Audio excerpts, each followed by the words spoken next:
Então, turma, agora eu vou mostrar a vocês uma questão que a banca FGV acabou de cobrar na prova que ela fez para a CEPLAG de Minas, mais precisamente para a Secretaria de Educação do Estado de Minas. Então, vou mostrar a vocês como é que ela cobrou esses pronomes demonstrativos para tranquilizá-los, para que vocês entendam que as bancas elas não se fixarão em nomenclaturas, mas sim nos fenômenos, o que fica bem mais fácil para vocês. Vamos dar uma olhadinha então na questão, olha só que legal. FGV, CEPLAG, professor de educação básica, foram várias provas, e olha a aplicação para vocês verem aqui, ó, que recentíssima, dia 22/10/2023. Eita! Aí, beleza. Então, vamos lá. Assinale a frase em que só uma das formas do pronome demonstrativo destacado é cabível. Observem que esta prova dela foi de 4 questões, não é isso? 4 itens, olha só. Se exerço a presidência da República do Paraguai há 25 anos, é única e exclusivamente porque essa ou porque esta foi e é a vontade majoritária do povo paraguaio. Observem, turma, que ele está dizendo, assinale a frase em que só uma das formas é cabível, é aceita. Aqui neste caso, ele poderia dizer, se exerço a presidência da República do Paraguai há 25 anos, é única e exclusivamente porque essa foi a vontade, ou foi e é a vontade majoritária do povo? Certo. Poderia ele também usar o esta? Também poderia, porque esta é a vontade. E aí, de novo, minha gente, o essa tem uma função de distanciamento, né? E o esta tem uma função de proximidade, qualquer um dos dois pode ser aceito. Então, não é esta aqui a questão que nós vamos marcar. A discussão é eterna entre o filme e o livro. Prefiro este ou esse a aquele. Observem que no caso da banca FGV, ela admite que só se use este e aquele. Porque é exatamente aquilo que a gramática nos mostra. Este que se contrapõe àquele. Este maior proximidade, né? Que é o livro. E aquele maior distanciamento, que é o filme. Olha só. Então, aqui não daria para eu usar o esse. Isso significa o quê? Que a letra B é a nossa opção correta. Vamos analisar os outros casos. O Brasil tem de honrar os seus compromissos, tem de pagar as suas dívidas, mas isto... mas isso, o isso seria anafórico, o isto de maior proximidade, ambos são corretos, então eu não poderia marcar esta opção. O governo quer tangenciar os problemas fundamentais. Falam em mudar os nomes dos partidos. É isto que nos assusta, maior proximidade. É isso que nos assusta. Elemento anafórico que retoma o que acaba de ser dito. Os dois são possíveis, então eu não posso marcar esta letra. Para nós a correta foi a letra B de bola, questão que a banca FGV acaba de cobrar em prova. Eu quero também te alertar para o fato de que hoje as bancas cobram com muita frequência isso aqui, meu povo, emprego dos pronomes relativos atrelados à regência, seja ela nominal ou verbal. Neste caso aqui, nós estamos com a regência verbal, não é isso? Ó? Ele é o rapaz a cujas ideias me refiro. Este item aqui é correto por quê? Porque quem se refere a alguém ou a alguma coisa. Ele é o rapaz de cujas ideias discordo. Quem discorda, discorda de. Ele é o rapaz com cujas ideias concordo. Quem concorda, concorda com. Ele é o rapaz de cujas ideias desconfio. Quem desconfia, desconfia de. Ele é o rapaz em cujas ideias confio. Quem confia, confia em. Guardem bem isso. Pronomes relativos atrelados à regência, neste caso verbal, as bancas cobram com muita frequência nas provas, é só para te alertar. Agora sim, nós vamos falar sobre a elipse e a zeugma como recursos estilísticos de coesão. Por que eu falo para vocês que elas são recursos estilísticos?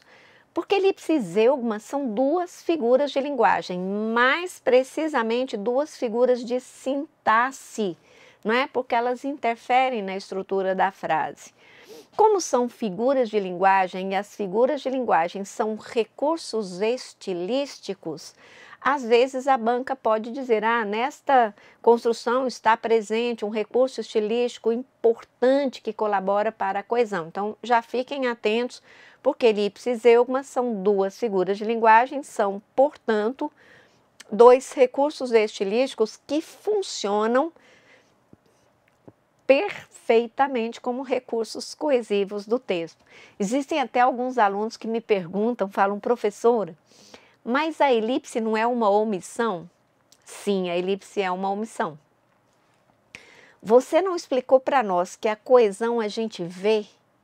Como é que você pode usar uma figura de linguagem que consiste numa omissão e me dizer que ela é um recurso de coesão? Sim, porque você vê o lapso ali, você vê o espaço vazio onde deveria haver um elemento textual.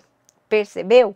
Então, eu consigo ver no texto que há uma elipse, que há um vazio ali, que seria, em tese, preenchido por um elemento do texto, por um termo do texto, certo? Então, eu vou mostrar para vocês aqui como é que a elipse e a zeugma vêm sendo cobradas nessas provas de todas as bancas como dois mecanismos importantes de coesão, como dois recursos de coesão. Vamos dar uma olhada aqui no texto, ó. Observem que aqui nós temos. Isso aqui é um verso de um poema de Manuel Bandeira. Obviamente que se o Manuel Bandeira fosse nos transmitir essa mesmíssima informação aqui, usando a linguagem não literária, ele nos diria secamente, olha, eu sou mesmo poeta, sou pouco pai, sou mais irmão. Só que ele nos transmitiu essa mesma informação na linguagem literária. E a linguagem literária, ela é floreada, ela utiliza figuras de linguagem, né, que são conotações, ela utiliza excesso de sinais de pontuação e ela utiliza inversões bruscas na ordem da frase, que é para causar estranhamento no leitor e chamar a atenção para o texto. Então, isso aqui, turma, é um verso de um poema e vocês vão ver a sonoridade que ele ganha, sonoridade diferente. Eu falei para vocês, se o Manuel Bandeira fosse nos transmitir essa mensagem usando a linguagem não literária, ele diria, olha, eu sou mesmo poeta, eu sou pouco pai, eu sou mais irmão. Dá uma olhada na forma como ele transmite isso usando a linguagem literária. Poeta sou, pai pouco, irmão mais. Vamos pensar juntos. Considerando que oração é qualquer enunciado que gravite em torno de um verbo, minha gente, quantas orações nós temos aí neste período? Ó, oração é qualquer enunciado que gravita em torno de um verbo. Quantas orações nós temos neste período? 3 orações, professora. Qual é a primeira? Poeta sou. Qual é a segunda? Pai pouco. Qual é a terceira? Irmão mais. Observem que as 3 orações estão sendo separadas por pontos e vírgulas. Isso já te ajuda na prova, né? Quando é que eu uso pontos e vírgulas? Para separar enumerações de termos de mesma função ou para separar orações quando pelo menos uma delas já contenha vírgulas. Se eu uso vírgulas dentro das orações, eu as separo por meio de pontos e vírgulas. 2 pontos e vírgulas, 3 orações. Vamos então para o nosso texto. Vamos continuar fazendo a análise aqui. Qual é aquela tríade sagrada que orienta todo o nosso estudo da gramática? O que você aprende, né, que orienta todo o nosso estudo de gramática? Essas 3 letrinhas, que as nossas orações têm de ter sujeito, verbo, complemento ou sujeito, verbo, predicativo. Aqui nós vemos 2 elementos, ó, poeta sou, o verbo e o predicativo. O que nos falta aqui? Falta-nos o sujeito. Eu sou poeta. Por que este sujeito pode ser omitido? Porque ele é facilmente subentendido pela desinência do verbo, não é isso? Então, turma, o que nós temos aqui?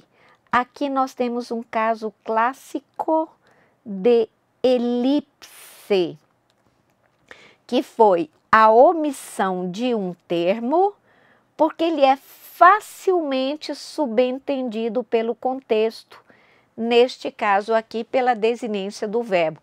Tanto que na sua prova de gramática, qual é o nome que se dá a esse sujeito? Desinencial, não é isso? Desinencial. Então, aqui houve uma elipse porque houve a omissão de um termo facilmente pressuposto pelo próprio contexto, não é assim? Agora, vamos pensar na segunda oração. Eu quero que vocês analisem a segunda oração e a terceira em relação à primeira. Turma, o que nos falta na segunda e na terceira que foi explicitado, escancarado na primeira, meu povo? Professora, falta o verbo. Exatamente. O que nós temos aqui? Pai, o que pouco? Sou.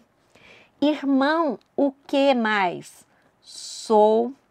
Neste caso, turma, houve a omissão do verbo para evitar a sua repetição.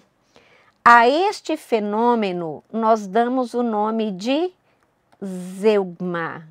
A prof já vai te explicar isso aqui já, assim que ela escrever aqui, ó, zeugma. Muito bem, o que eu tenho para te falar sobre isso?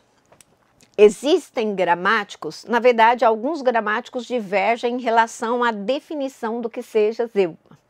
Existem alguns gramáticos conceituados que defendem que a zeugma pode acontecer com qualquer elemento, desde que esse elemento seja omitido para evitar uma repetição. No caso das provas de concurso, turma, e eu acredito que seja muito mais por questão de formalização das provas, o que eu vejo todos os examinadores cobrando, e aqui nós estamos falando de todas as bancas, meu povo, porque se houvesse alguma diferente eu iria falar para vocês, mas o que eu vejo que todos os examinadores cobram como zeugma? A omissão de verbos ou locuções verbais para evitar repetição. Isso significa o quê? Que a omissão de qualquer outro elemento vai se configurar como elipse, certo? Omissão de verbo para evitar repetição, porque ele já foi mencionado anteriormente, zeugma. Omissão de qualquer outro elemento, mesmo que seja para evitar repetição, elipse, certo? Então, eu falei para vocês, alguns gramáticos divergem, mas aqui nós vamos cobrar exatamente aquilo que nós sabemos que as bancas vão cobrar de vocês, não é isso? Então, agora vamos para o nosso próximo texto aqui, olha só. O que eu coloquei para vocês? A definição da elipse. Figura de linguagem relacionada à construção sintática dos enunciados. Consiste na omissão de um termo facilmente depreendido pelo próprio contexto e pode ocorrer com preposições, conjunções, verbos, advérbios e quaisquer outros elementos, desde que isso não comprometa os sentidos do texto, certo? Vamos observar este caso aqui, ó. texto do Carlos Drummond de Andrade. A tarde talvez fosse azul, não houvesse tantos desejos. Minha gente, qual foi a omissão aqui que é facilmente depreendida pelo contexto? O da conjunção condicional se. Ó, a tarde talvez fosse azul se não houvesse tantos desejos. Notem que aqui houve a omissão da conjunção. Observem este aforismo. Professora, o que é um aforismo? Turma, aforismos são frases feitas, provérbios, chavões, que a gente sabe nem deve usar numa redação, não é isso? Então aqui eu tenho um aforismo que eu quero que vocês analisem, olha só. Casa de ferreiro, espeto de pau. Ora, quais são os elementos que nos faltam aqui? Falta-nos o artigo o, falta-nos o verbo é, ó, e falta-nos a preposição em que atribui ideia de lugar. Vamos colocar este texto na ordem direta. O espeto é de pau, sujeito, verbo, predicativo, em casa de ferreiro, adjunto adverbial de lugar. O que nós temos aqui então, minha gente? 3 elipses. 3 elipses. Agora vejam Machado de Assis. Na sala, apenas 4 ou 5 convidados. O que nos falta aqui? Havia, né? Verbo haver, ó, verbo haver. Então, o que é a elipse? Omissão de um termo facilmente apreendido pelo contexto. Olha a observação que eu coloquei para vocês. A elipse é muito empregada nos textos para dar maior fluidez textual, já que evita a repetição de alguns termos nas frases. Note que a ausência desses termos não interfere na construção, na construção da ideia do texto, ou seja, na compreensão do texto. Até porque se interferisse, nós não poderíamos fazer essa elipse. Agora, olha a zeugma. Coloquei para vocês. É uma espécie de elipse, portanto, é uma figura de sintaxe também, que consiste na omissão de verbos ou locuções verbais expressos anteriormente para evitar repetição. Então, vamos ver aqui um texto da Raquel de Queiroz, ó. As quaresmeiras florescem depois do carnaval. Os ipês em julho. Os ipês o quê? Florescem. Florescem. Notem que neste caso aqui nós temos uma vírgula para marcar a omissão deste verbo, não é? Essa vírgula facilita que eu faça uma pequena pausa na hora da leitura para deixar o texto mais claro. Agora, Chico Buarque, ó, isso é uma música do Chico. O meu pai era paulista, meu avô pernambucano, o meu bisavô mineiro, meu tataravô baiano. Então, o meu pai era paulista, meu avô o quê? Era pernambucano. O meu bisavô era mineiro, meu tataravô era baiano. Notem a presença da vírgula para marcar a omissão do verbo, certo? E o verbo foi omitido para evitar que se repetisse, ó. Para haver zeugma, o verbo precisa ser explicitado anteriormente. Observe isso aqui, ó. Eu adoro filmes românticos e meus irmãos, os de ação. E meus irmãos, os de ação, o que mesmo? Adoram. Adoram. Perfeito. Observação. Para marcar o emprego da zeugma, é necessário utilizar vírgula ou ponto e vírgula. Vamos ver rapidamente como é que a gente identifica isso. Olha só. Os amores na mente, as flores no chão, a certeza na frente, a história na mão. Eu te pergunto, aqui há zeugma ou há uma elipse? Primeira coisa para você saber se é zeugma ou elipse é identificar o elemento faltante, não é isso? Qual é o elemento faltante aqui? Ora, professora, verbo estar. Afinal de contas, os amores o que na mente? Estão. As flores estão no chão. A certeza está no futuro e a história está na mão. Minha pergunta para vocês, houve elipse ou zeugma? Elipse ou zeugma? Elipse, professora. Se você pensou na zeugma, saiba que zeugma só poderia existir se o autor tivesse explicitado o verbo anteriormente. Então, se ele tivesse escrito, os amores estão na mente, as flores no chão, a certeza na frente, a história na mão, nós poderíamos dizer que aqui tinha existido uma zeugma. Mas como o verbo está apenas subentendido pelo contexto, temos uma elipse. Agora, deem uma olhada nisso aqui, ó. Ele estava bêbado, com a calça rasgada e a camisa na mão. O que nós temos aqui, meu povo? Primeiro que nós temos uma única oração, certo? Ele estava bêbado.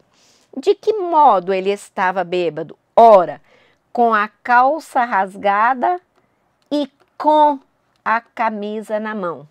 Notem que houve uma omissão da preposição para evitar que ela se repetisse. Nesse caso, o que temos aqui? Uma elipse, professora. Porque a omissão que evita repetição para virar zeugma só pode ser de verbo. E aqui o que nós temos é uma preposição.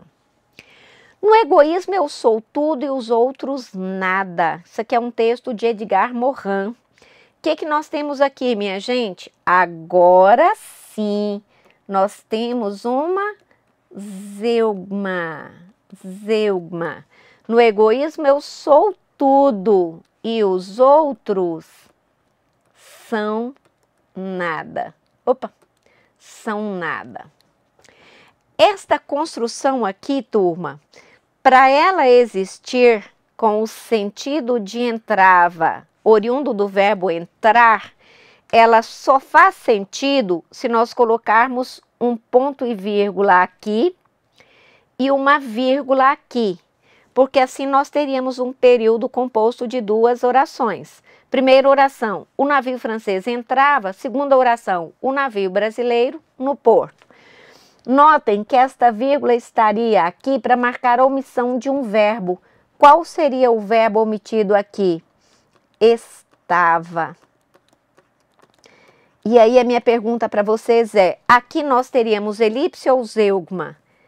Elipse, professora, porque seria zeugma se fosse o mesmo verbo. Como não é o mesmo verbo, que nós temos aqui é uma elipse.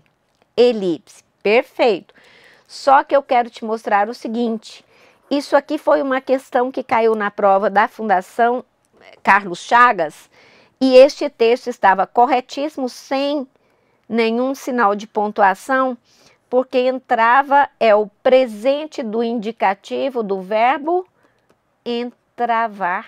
Olha só, era isso que a banca queria, entravar. Entenderam? Então, turma, é isso. Deixe-me agora colocar isso aqui para vocês. Léxico. Olha só, eu vou explicar para vocês aqui agora, para a gente fechar essa parte dos mecanismos de coesão, recursos lexicais de coesão. O que são esses recursos lexicais de coesão? Ó, léxico é o conjunto de palavras de uma língua. Então, todas as palavras que pertencem à nossa língua, a gente diz que pertencem ao nosso léxico. Vocabulário é o conjunto de palavras que uma pessoa domina, não é?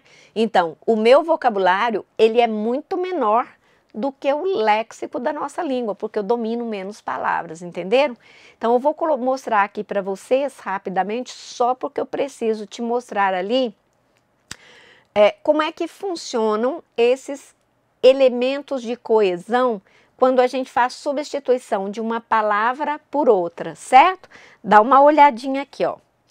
Então, coloquei para vocês, léxico é o conjunto de palavras de uma língua, né, com seus respectivos significados. Como a língua é um organismo vivo, ela vai se atualizando e novas palavras vão surgindo daqui a pouco, quando nós formos começar a falar de semântica. Eu vou te explicar isso aqui com mais detalhes, certo? Porque agora eu preciso te mostrar isso aqui, ó. O que é o campo lexical? O campo das palavras, né? Que é formado pelas palavras que pertencem à mesma área do conhecimento. Observem aqui, ó. Quando eu falo de campo lexical, eu estou falando da origem das palavras. Observe. Da palavra terra, nós temos aterrissar, desterro, terraplanagem, térreo, terrestre, território, terráqueo, terracota. Então, isso aqui é o campo lexical, por que mesmo? Porque tem a ver com a raiz, com a origem das palavras. O campo lexical está atrelado à origem das palavras. O campo semântico, meu povo, está atrelado ao contexto. Contexto. Olha só que interessante isso aqui.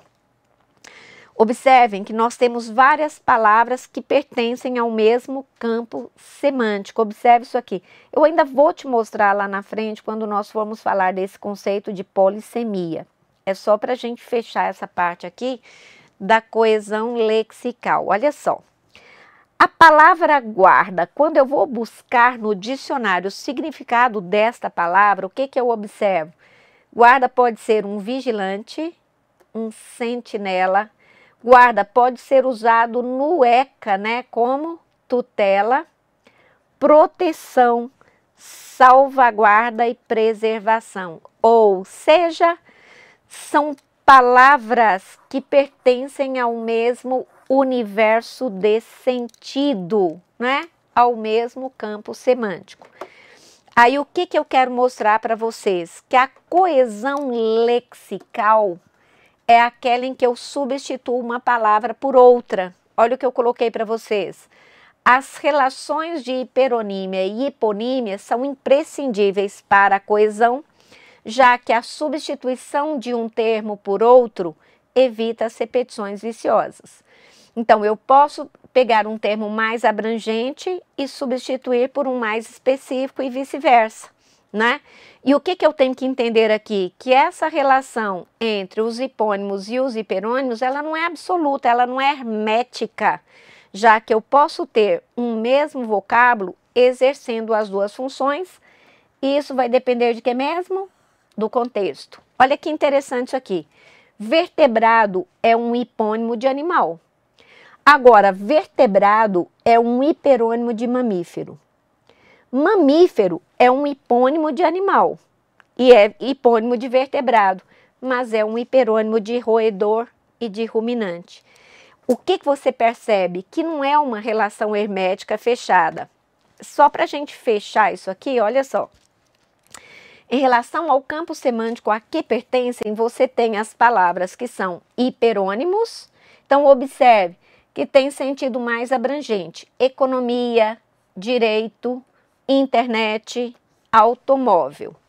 Agora, o que são os hipônimos? São as palavras de sentido mais específico. Então, observe aqui, ó. No campo eu tenho aqui, ó, da economia, eu tenho deflação, déficit, superávit, câmbio, balança. No campo semântico do direito, eu tenho mandado, arrolamento, alçada, ementa e agravo. O que você percebe com isso aqui? Que para evitar as repetições viciosas nos textos, nós podemos usar uma palavra de sentido específico para substituir uma de sentido genérico e vice-versa. A FGV adora cobrar isso em prova, meu povo. Eu já até falei com vocês em aulas anteriores. Ela cobrou a relação de hiperonímia existente entre alimento e gelatina, entre serrote e ferramenta, E o Sebrasp cobrou numa prova a existência das palavras câmbio, painel, balança no campo semântico dos automóveis, porque câmbio, painel e balança são componentes automotivos. Mas olha que interessante, câmbio, painel e balança eu também posso usar no campo semântico do mercado de valores. Tá vendo, ó? São campos semânticos diferentes. É bom que vocês fiquem atentos, a gente ainda vai, durante as nossas aulas aqui, retomar isso, principalmente nessa parte da significação das palavras. Até mais!